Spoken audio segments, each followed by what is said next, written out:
Dios me les bendiga, hermanos. En esta mañana damos inicio a nuestro servicio a oración a Dios del Templo Misionero Bautista de esta comunidad, Colibrí y Playa Blanca, Cantón de Puerto Jiménez, estimados que me escuchan. En esta mañana es el tercer cielo. Vuelvo a repetir, el tema de esta mañana es el tercer cielo. Quiero invitarles a abrir sus Biblias en 2 Corintios y capítulo 12 y verso 1 y 2.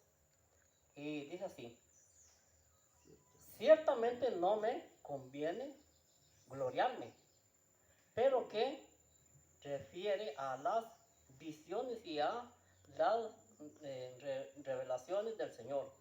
Conozco a un hombre en Cristo que hace 14 años, si en el cuerpo, no lo sé, si fuera del cuerpo, no lo sé, Dios lo sabe, fue arrebatado hasta el tercer cielo.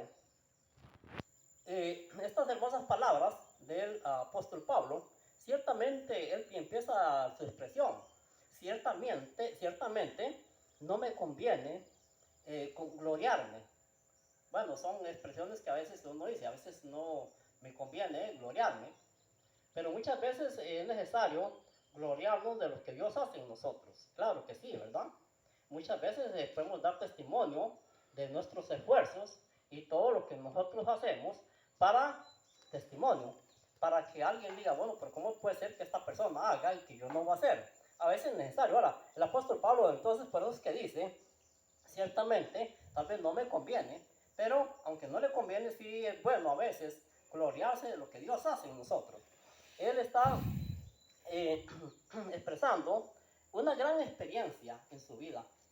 Y para mí, en lo personal, puedo decir yo, como expositor de la palabra de Dios, esta fue una gran experiencia que en toda su vida el apóstol Pablo nunca había vivido cierta experiencia.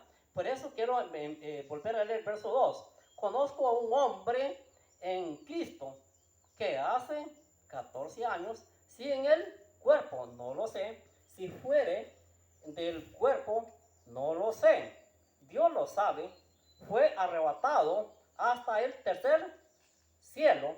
Conozco a tal hombre, si en el cuerpo y fuera del cuerpo, no lo sé, Dios lo sabe, que fue arrebatado al paraíso donde oyó palabras inefables. Esa es la gran experiencia. Y dice que conozco en espíritu, en cuerpo, bueno, no lo sé. Y este que conozco es el mismo apóstol Pablo. Es el mismo apóstol Pablo que fue arrebatado hasta el paraíso.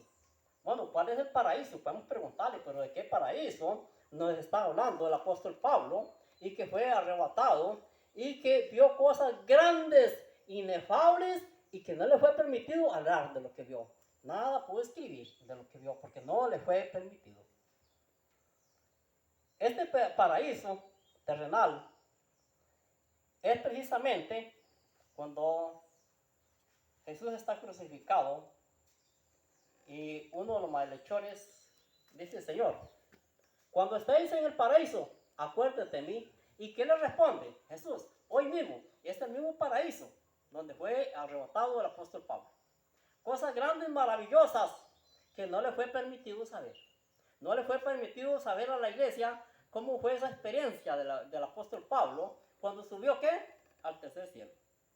Precisamente, y esta es una de las razones que el apóstol Pablo dice, yendo un poquito más atrás, precisamente yéndolos un poquito más atrás, en capítulo 11, dice así: pienso que en nada he sido inferior a aquellos grandes apóstoles, nada, no he sido menos, no he sido inferior, quiere decir no he sido menos de aquellos grandes apóstoles.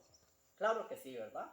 Claro, la experiencia de él, ser arrebatado y ir al paraíso. Sabemos que el apóstol Pablo no tuvo el gozo de andar con Jesús. Pedro y Juan, Andrés y Jacob, Tomás, Mateo, tuvieron el privilegio de andar con Jesús. En esas épocas, Saulo de Tarso, más tarde fue Pablo, era más bien perseguidor de la iglesia. Era un hombre que no creía en Cristo, solamente en Dios. Y y ese fue perseguidor. Entonces Jesús le dice, Saulo, Saulo, ¿por qué me persigues? Pero ya Jesús resucitado. Así es que entonces, de ahí en adelante, él deja de ser perseguidor de la iglesia y se convierte en Cristo y es más tarde el gran apóstol hacia los gentiles. Y esta gran experiencia de subir al paraíso y ver cosas grandes e inefables y que no le fue permitido. Ningún apóstol ha tenido este gran privilegio. Ninguno. Hay muchos privilegios que tuvieron los apóstoles. Juan, hijo de Zebedeo, escribe toda la revelación apocalíptica. Y Juan, hijo de Zebedeo, el ángel le dice, ve y vea, ve y escriba. Y todas las cosas apocalípticas, todo lo que va a suceder, el pueblo de Dios, las plagas que están previstas, futuras, él lo ve y escribe y fue arrebatado también hasta la isla de Patmos, y en la isla de Patmos Juan ve. Otro gran apóstol también que tuvo gran experiencia, Pedro. Pedro en Mateo 17 ve a Jesús transfigurado, a Elías transfigurado, Moisés transfigurado y Elías también, y a Jesús. Y es cuando Pedro dice, Señor, hagamos 3 ranchitas hagamos. Una para ti, otra para Moisés y otra para Elías. El que termina de hablar las palabras cuando se desaparece.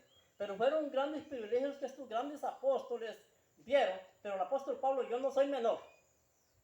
Aunque sea débil corporalmente y sea tosco para hablar, pero yo no soy menos que aquellos grandes apóstoles, no soy menos. Claro que no. Y esta palabra, yo no soy menos. No, es que para mí el apóstol Pablo tuvo grandes privilegios que ningún apóstol pudo haber tenido, porque ese es el hombre escogido para Dios. Hay personas que Dios les ha escogido. Dios ha escogido, el que menos que es el que Dios escoge precisamente. Así es que, hermanos, yo quiero en esta mañana, animales, queridos hermanos, y en esta Navidad yo quiero animales que descubramos la palabra de Dios, que nos sometamos a Dios en este 2024, que nos sometamos a la palabra de Dios, que descubramos la palabra de Dios. Vemos las cosas que se van cumpliendo cada día, las profecías se van cumpliendo. De acuerdo a las profecías que se van cumpliendo, vemos que no sabemos cuándo viene el Señor.